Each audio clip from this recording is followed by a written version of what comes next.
بالله من الشيطان الرجيم بسم الله الرحمن الرحيم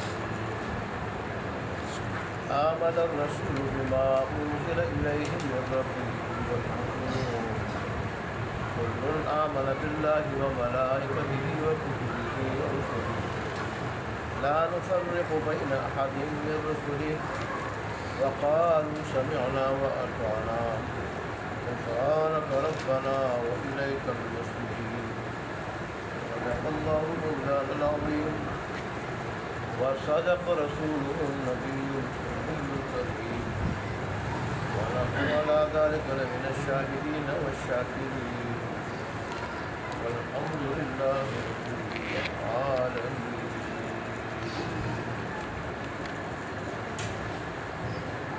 گزشتہ آیت میں اس بات کا ذکر ہوا تھا کہ اللہ تبارک و تعالی نے فرمایا کہ تمہارے دلوں میں جو کچھ ہے خواہ تم اسے ظاہر کرو یا چھپاؤ، اللہ اس کا تم سے حساب لے گا، پھر جس کو چاہے گا بخش دے گا اور جس کو چاہے گا سزا دے، اور اللہ ہر چیز پہ قدرت رکھتا ہے۔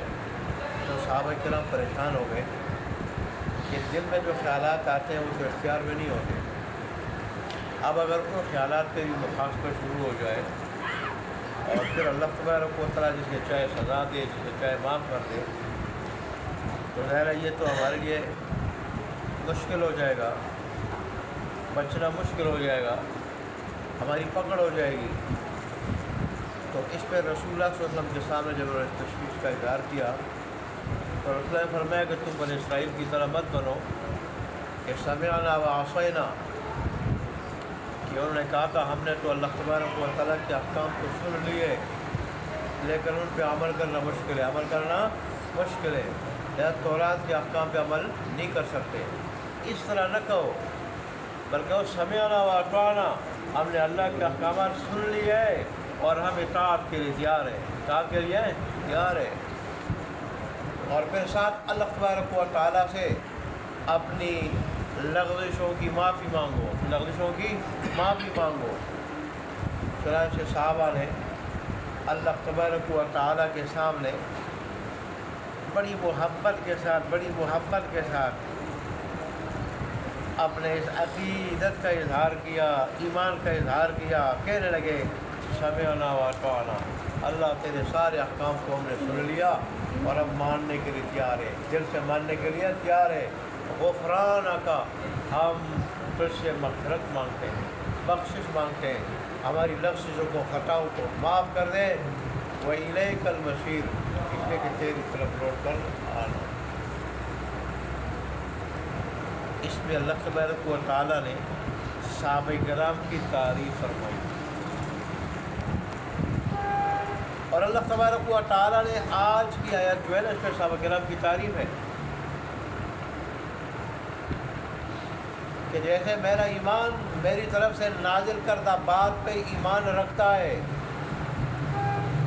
نازل کردہ بات پہ ایمان رکھتا ہے، ایسے ہی صحابہ کرام بھی ایمان رکھتے ہیں۔ اس آیت میں اللہ تبارک و تعالیٰ نے بتا دیا کہ صحابہ بھی رسول اللہ صلی اللہ علیہ وآلہ وسلم کی طرح مومن تھے۔ وہ الگ بات ہے کہ رسول اللہ صلی اللہ علیہ وسلم کا ایمان اکمل تھا اور صحابہ کا ایمان کامل تھا، صحابہ کا ایمان کامل تھا، آپ کا اکمل تھا، سب سے اکمل کس کو ہے؟ سب سے بڑھ کر کامل، سب سے بڑھ کر کامل۔ آپ کا اکمل تھا، صحابہ کا کامل، لیکن دونوں کے ایمان کو ملا کے اللہ تبارک و تعالیٰ نے ذکر کیا، دونوں کے ایمان کے۔ رسول بھی ایمان لایا جو کچھ میری طرف سے نازل ہوا، صحابہ بھی ایمان لائے۔ اس سے اللہ تبارک و تعالیٰ نے صحابہ کرام کی تعریف فرما کر ان کے درجات کی بلندی کی طرف اشارہ فرمایا، درجات کی بلندی کی طرف اشارہ فرمایا۔ اللہ اکبر۔ ایمان کے 5 ارکان ہیں اور ان 5 کے 5 ارکان کا اللہ نے یہاں ذکر کیا۔ 5 ارکان کا، ایمان کے 5 ارکان کا اللہ نے یہاں پہ کیا کیا ہے؟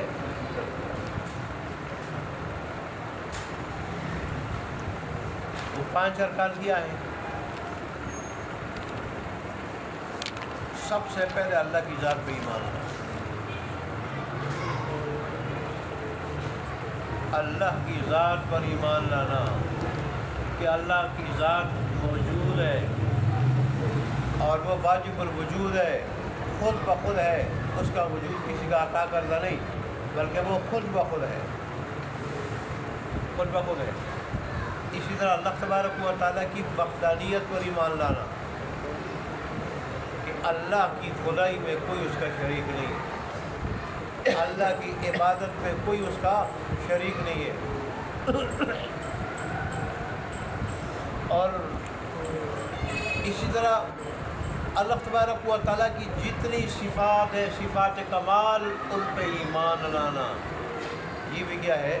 اللہ کی ذات پہ ایمان میں، اللہ کی ذات پہ ایمان رکھنے میں داخل ہے۔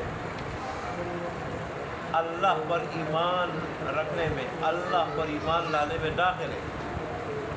اس کی ذات پہ ایمان ہو اور جملہ صفات پہ کیا ہو؟ ایمان ہو، وحدانیت پہ ایمان ہو، اور جتنی صفات ہیں سب پہ ایمان ہو، یا اللہ پر ایمان میں داخل ہے۔ تو پہلا رکن ایمان کا کہ اللہ کی ذات پہ ایمان ہو۔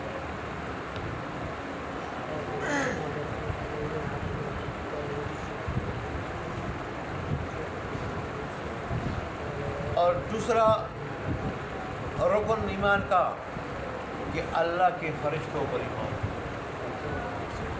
کہ اللہ کے فرشتے ایک نورانی پاک مخلوق ہے، نورانی پاک مخلوق ہے، اور اللہ تبارک و تعالی کی نافرمانی نہیں کرتے، اللہ کی نافرمانی نہیں کرتے اور اللہ کی عبادت میں مصروف رہتے ہیں۔ اللہ کی پاک نورانی مخلوق ہے، ان فرشتوں پر بھی ایمان ہو، ان کے وجود پہ بھی ایمان ہو۔ اور تیسرا رکن ایمان کا اللہ کی ساری کتابوں پہ ایمان ہو۔ کسی ایک کتاب پہ انکار کر دے تو اس سے انسان کافر ہو جاتا ہے۔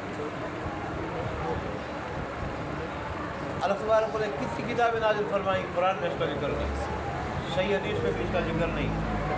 البتہ بزرگان بعض بزرگان دین کی روایات میں اس کا ذکر ہے کہ اللہ تبارک و تعالیٰ نے جو 4 کتابیں تورات، انجیل، زبور وغیرہ، اس کے علاوہ اور بھی بہت ساری کتابیں اور صحیفے نازل کی، اور بھی بہت سارے صحیفے کتابیں نازل کی۔ امام شافعی رحمۃ اللہ علیہ کی روایت کے مطابق اس کی تعداد 104 ہے، 104۔ 4 تو یہ مشہور بڑی کتابیں تورات، انجیل، زبور اور قرآن، اور 100 پھر اس کے علاوہ جو ہے نا صحیفے وغیرہ ابراہیم علیہ السلام پہ نازل ہوئے، اور ادریس علیہ السلام کے بارے میں آتا ہے کہ ان پہ اللہ نے 30 صحیفے نازل کیے۔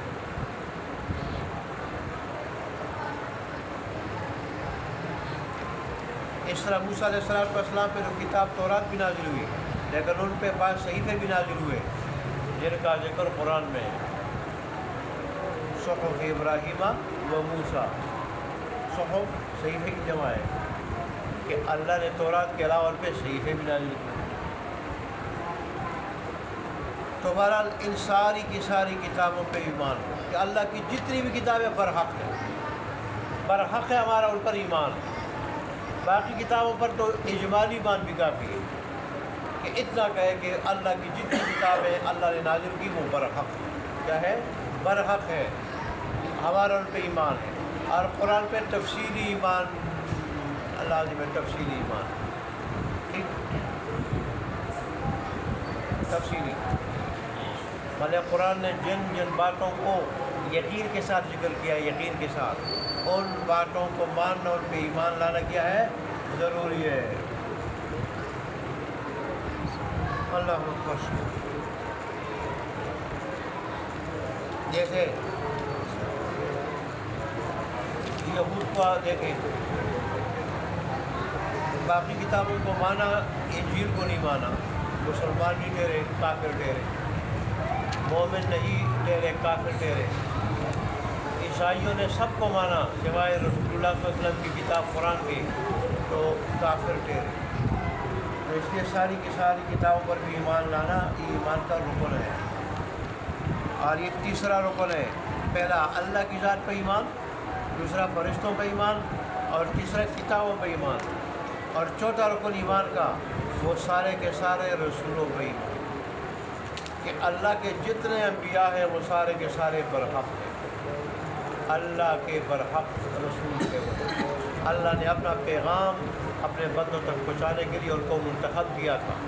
چنانچہ رسولوں میں سے اگر کسی ایک کا انکار ہوگا تو سب کے انکار کے مترادف ہوگا، اس لیے کہ رسولوں کا مشن ایک تھا، ان کی دعوت ایک تھی، اللہ تبارک و تعالیٰ کی طرف بلانا، اللہ تبارک و تعالیٰ کی طرف بلانا، اللہ کی وحدانیت کی طرف بلانا۔ تو بہرحال مشن ایک تھا، تو ایک رسول کا انکار سارے کے سارے رسولوں کے انکار کے مترادف۔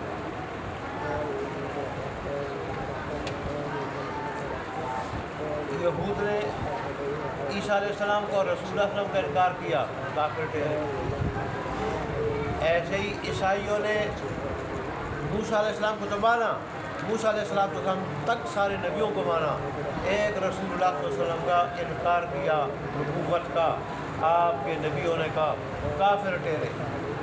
اور رسول اللہ صلی اللہ علیہ وسلم نے فرمایا کہ میرے آنے کے بعد کوئی بھی آدمی اور اس کا تعلق یہود سے ہو اور اس کا تعلق عیسائیوں سے ہو، تورات کا ماننے والا ہو، انجیل کا ماننے والا ہو، میرے آنے کے بعد اگر مجھ پہ ایمان نہیں لائے گا، میری کتاب میری شریعت پر ایمان نہیں لائے گا، اللہ کے نزدیک وہ کافر ہوگا، مسلمان نہیں ہوگا۔ تو اگر دین اسلام کے آنے کے بعد اب سارے کے سارے ادیان منسوخ ہو چکے ہیں، اب قابل عمل دین ایک دین اسلام۔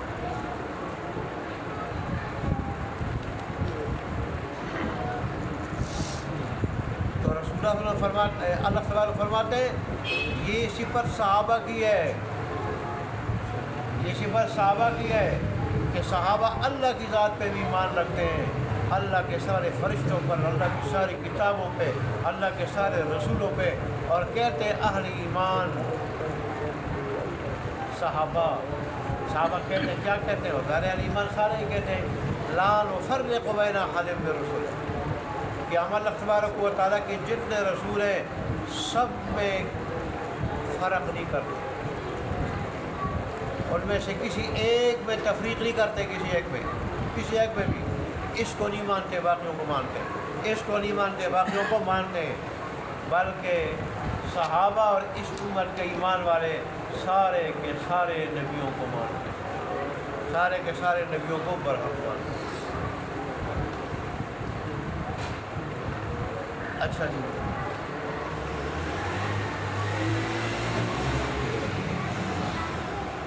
اور پھر وہ کہتے ہیں وہ بنی اسرائیل کی طرح نہیں کہ ہم نے احکام کو سنا لیکن عمل نہیں کر سکتے، بلکہ صحابہ کہتے ہیں اللہ تیرے سارے احکام ہم نے دل و جان سے سنے، دل سے سنے، بڑی عقیدت محبت سے سنے، واطعنا، اور ہم اطاعت کے لیے تیار ہیں۔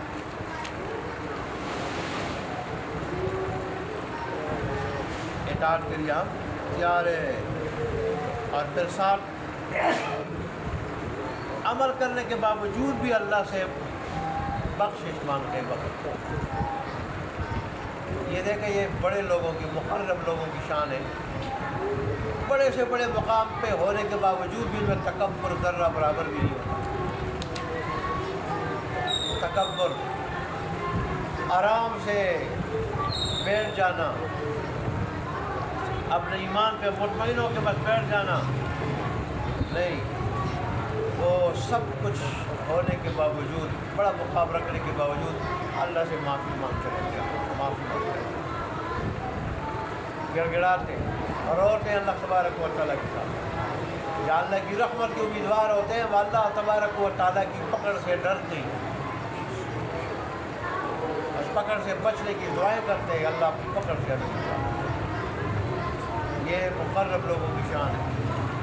تو صحابہ کی بھی یہ شان اللہ تبارک و تعالیٰ نے یہاں اپنے رسول کے ایمان کے ساتھ صحابہ کے ایمان کو ملایا، صحابہ کی شان کی طرف اشارہ کیا اللہ تبارک و تعالیٰ کہ صحابہ بڑی شان والے ہیں۔ رب تو کہے وہ میرے رسول کی طرح مومن ہے، میرے رسول کی طرح مومن ہے، اور اگر رب کی اس گواہی کے بعد کوئی کہے کہ وہ مومن نہیں ہے تو ظاہر ہے وہ خود مومن نہیں ہے، وہ خود مومن نہیں ہے۔ اللہ اس لیے وہ کہتے ہیں غفرانک، اے اللہ ہم تجھ سے بخشش مانگتے ہیں، ہم تجھ سے بخشش مانگتے ہیں، تجھ سے مغفرت مانگتے ہیں۔ اور پھر رب کا ذکر کیا جاتا ہے نا، رب کی رحمت کو متوجہ کرنے کے لیے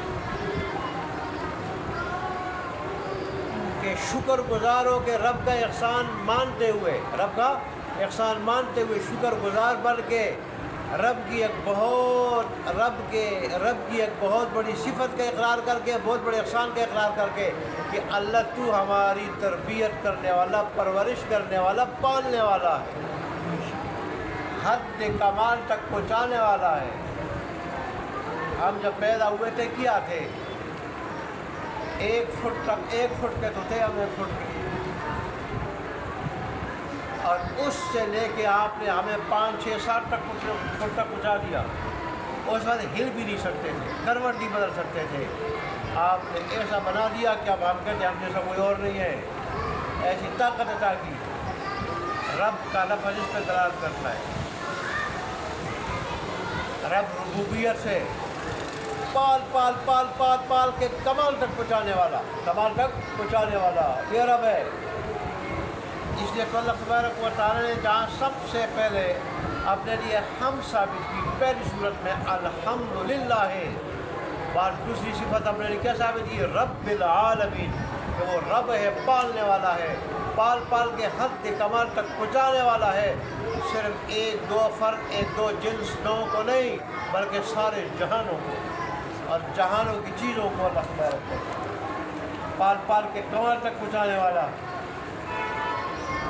اس لیے یہاں بھی دعا میں رب کا انتخاب کیا کہ ظاہر بندہ جب کسی بندے کے احسان کا اقرار کر لے کہ واقعی یار تو میرا محسن ہے، میرے اوپر تیرے احسانات ہیں، وہ کتنا خوش ہو جاتا ہے۔ یہ آدمی نمک حلال ہے، حرام نہیں ہے، خوش ہو جاتا ہے۔ تو پھر رب کے سامنے اس کا بندہ، اس کی مخلوق، اور رب حقیقی محسن ہے اور اس کی مخلوق ہے، مملوک ہے، اور حقیقت میں اسی کے احسانات سے پلنے والا ہے۔ تو وہ جو حقیقی محسن ہے اس کے سامنے اس کے احسان کے اقرار کر دے، وہ کتنا راضی ہوگا، خوش ہوگا۔ اللہ ہمیں شکر گزار بناؤ۔ اور پھر آخر میں 5واں رکن ایمان کا، وَإِلَيْكَ الْمَصِيرُ، وہ قیامت کے دن پہ ایمان ہے۔ قیامت کے تو یہ صحابہ، اللہ کے نبی بھی اور صحابہ بھی، یہی ان کا ایمان ہے کہ الیک المصیر، اللہ لوٹنا تیری طرف، لوٹنا تیری طرف۔ قیامت کا دن بھی یقینی ہے، اس دن تیرے سامنے کھڑے ہو کے پوری زندگی کا حساب بھی دینا وہ یقینی ہے۔ یہ 5 ارکان ایمان کے اللہ نے ذکر کیا کہ ان 5 ارکان کے جیسے میرے رسول کا ایمان ہے، صحابہ کا ایمان ہے، اور اللہ کی توفیق سے، اللہ کے نبی کی تبلیغ سے ہمارا بھی ایمان ہے۔ الحمدللہ ہمارا بھی ایمان ہے۔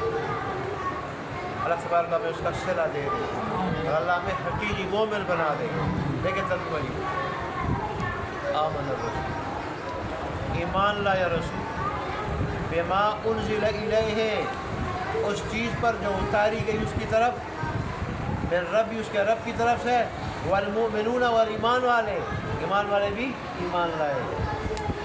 کل آمن باللہ، ہم میں سے ہر ایک، یوں ترجمہ، وہ سب کے سب آمن باللہ، ایمان لائے اللہ پر، وملائکتی، اور اس کے فرشتوں پر، وکتبی، اور کی کتابوں پہ، ورسولی، اس کے رسولوں پہ، لا نفرق بین احد من رسلہ، اور وہ کہتے ہیں کہ ہم نہیں تفریق کرتے اس کے رسولوں میں سے کسی ایک کے درمیان، کسی ایک کے درمیان تفریق نہیں کرتے۔